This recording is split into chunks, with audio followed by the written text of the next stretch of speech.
Hi there, it's Miss Bro. We're in the studio today and we're going to do a extra little mini lesson on pinch pots. This is a really important skill for us to learn. We're going to use this in lots of different ways, above and beyond things like our bowls or our cups.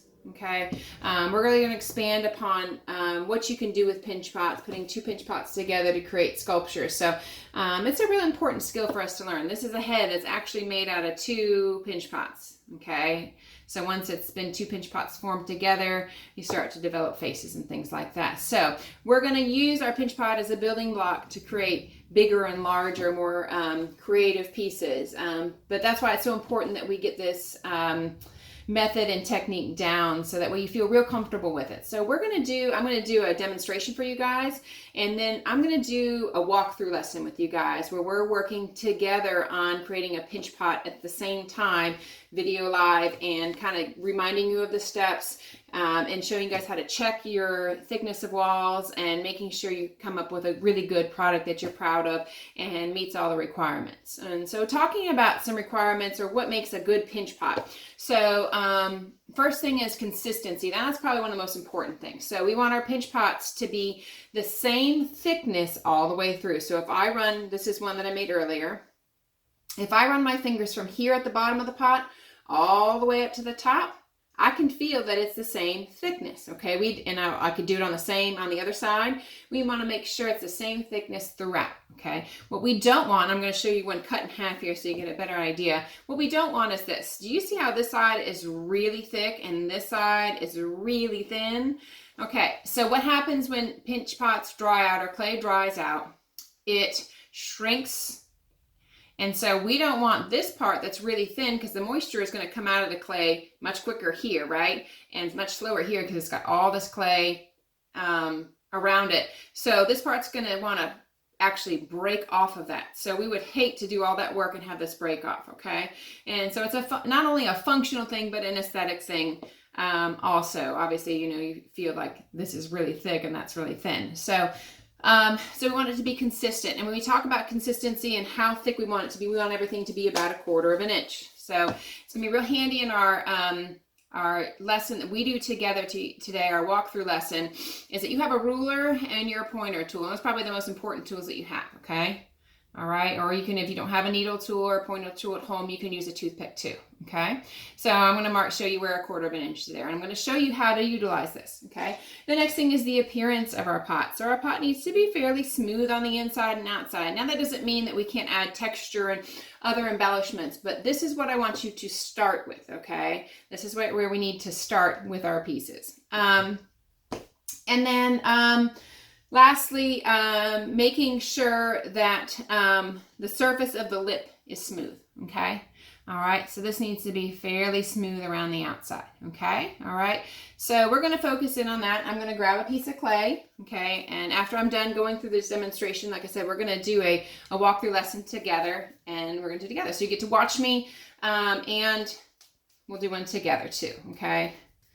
All right, so we're gonna roll our clay into a ball, and you can do it in your hand, you can do it on the table, it doesn't matter. Whatever works best for you, okay? And you take your thumb and your 2 fingers. Those are the main tools actually in this project. Who would have thought they're attached to your body? Remember we talked about pinch pots.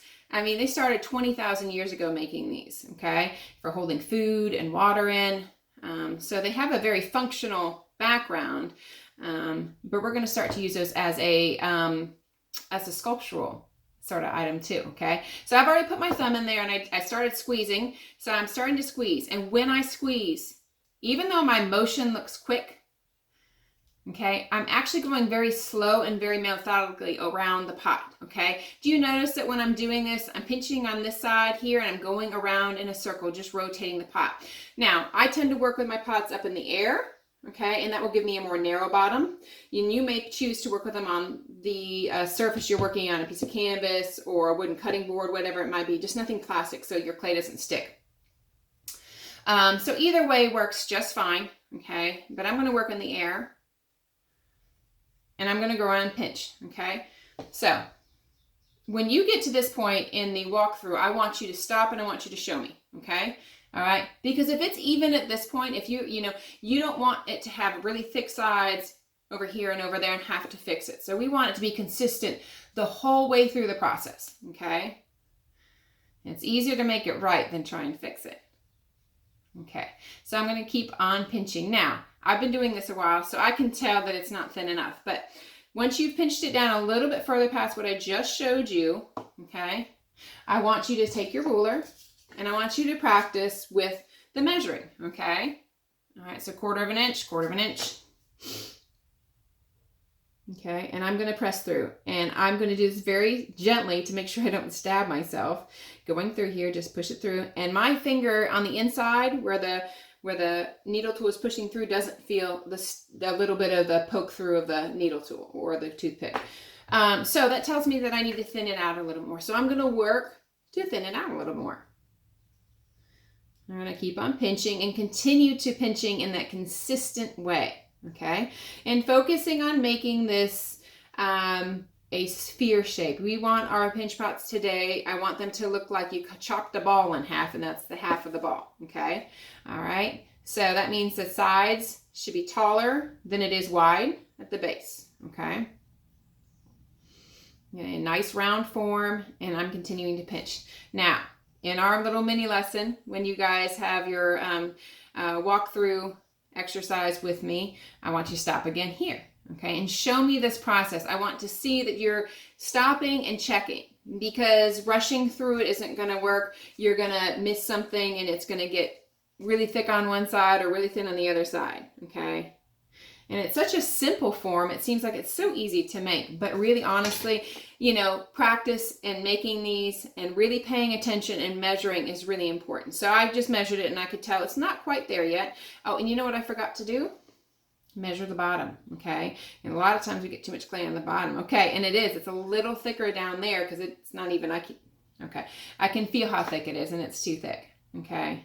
So I'm gonna, after measuring it, so I'm gonna focus down in there. And that gives you the chance to make sure, by checking in multiple spots, you know that your clay bowl is going to be consistent throughout. And we're not gonna have any issues of cracking or stretching, or I shouldn't say stretching, I said drying in the incorrect way, where it might end up being that your piece cracks, okay? So I'm gonna keep on working on it, okay? And it's starting to look pretty good now, okay? So now, and let's check it again. And I think after doing this today, you guys will feel pretty comfortable with this. And you should be able to do this with the checking, but the process will become faster and you'll have a better idea of what it is you're supposed to be feeling for. Okay, if you've never done it before, how are you supposed to know, right?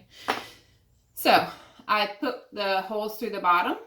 I put some holes through this side area here, and I put some holes through this area here. So that's kind of throughout the pot, okay? And I can kind of feel, I don't feel any major lumps. And when I run my hand across my fingers around the outside, I can feel that it feels pretty consistent, okay?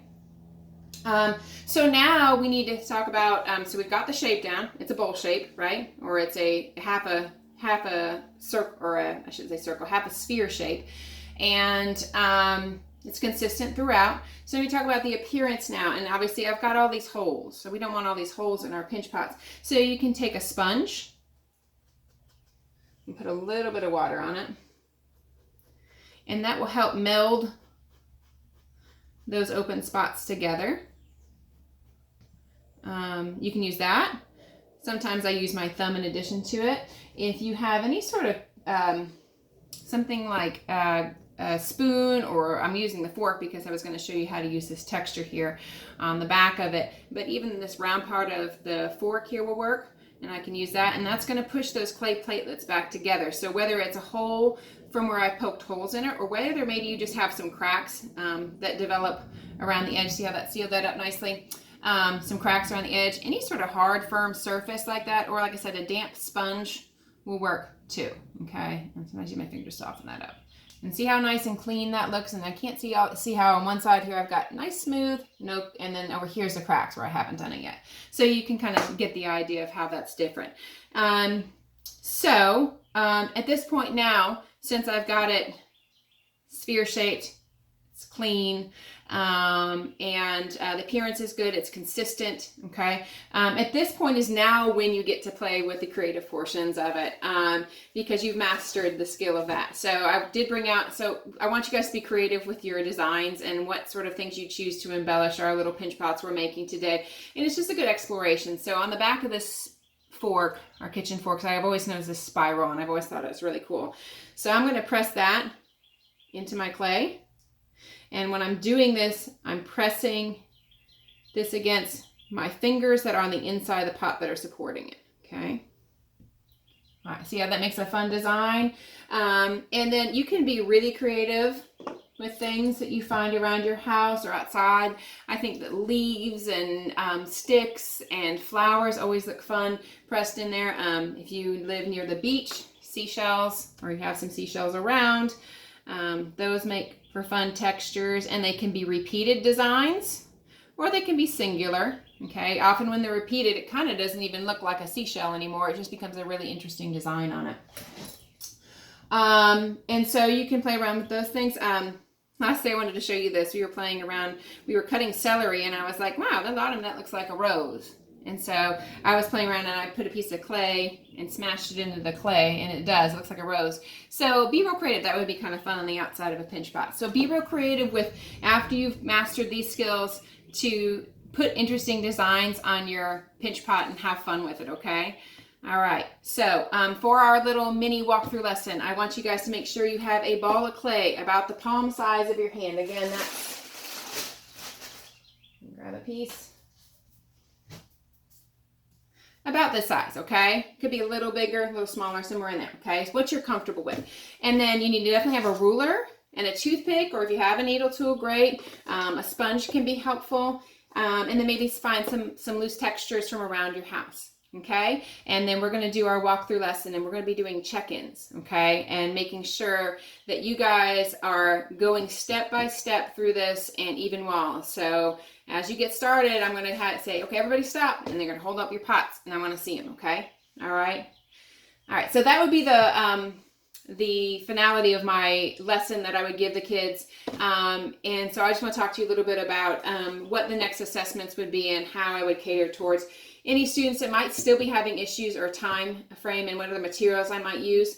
So I would ask that students have a rubric in front of them, and this is just it's exactly what I told them they would be graded on, and what I was looking for as far as shape, appearance, consistency, and of course there's an effort one in there too.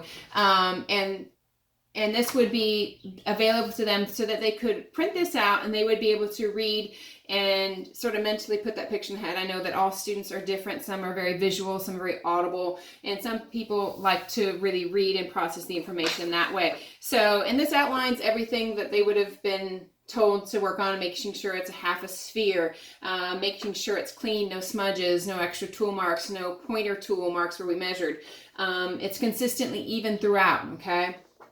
And then effort is one of the ones too. And that comes into play in this one in art. I find that we do effort. I always put effort on there because especially it's a live lesson like this where I'm actually getting to see them. If I see a student come up with a pinch pot and I haven't seen them once pick up a pointer tool or a ruler and follow the directions, and then their pinch pot isn't right, well, then I can explain to them, well, you didn't put the effort into it. You didn't do the things that I asked you to do, okay? And so, and not that I would try and catch them on it, I would certainly try and remind them, but there's always students who kind of go off on their own, and so you want to make sure that you keep them engaged and following what we need to do. So if these are students who have not mastered this skill yet, then we're going to take a slower approach to it. And you know, I told them they could put some textures and things like that into, but it's definitely a little less on focus on being creative in this particular lesson, because like I said, we need to be able to make these so that way they can comfortably make two of them to put together to make a larger sculpture, okay? I would also have this available on their class website for them, where they would be able to print this out or just have it visually there for them. Some students need more time for things, so even though I'm going to walk through this lesson, I would probably have them do another one home and then, you know, send pictures of it to me and grade, and I would grade it if they needed more time beyond that. So this is another little visual thing, and of course I would always have my lesson available that I just did for them to see again if they needed that also. And then I'm of course working on one-on-one individually past that for sure. But I think most of them, after a little mini lesson focusing back in on those finer points, would be important. I also would have examples of kind of letting them entice them with what they're working towards. So their next project would be embellished a pinch pot. So we've got some pinch pot animals, pinch pot monster pots. Some that are just some fun textures and shapes. This one's so funny with the feet on the bottom of it. So these would be all files and PowerPoints that they would have available, pinch pot jellyfish, just to show them the versatility and kind of what they're working towards in making these pinch pot. Obviously they can do something functional. Some of these kids may have a kiln that they have access to, a community place where they can go and have things fired at, which would allow them to do more functional pieces. But for this class, I'm kind of focusing on making more of these bowl shapes and more sculptural shapes to build upon. So that way there's an assessment at the end that really shows their growth, and that, you know, they went from not being able to make a pinch pot necessarily and you know, needing some correction on, to the end where they actually used 2 pinch pots to put together to make a grander and bigger, more advanced sculpture that has some more creativity to it. So I hope you enjoyed my lesson. Thank you so much for listening.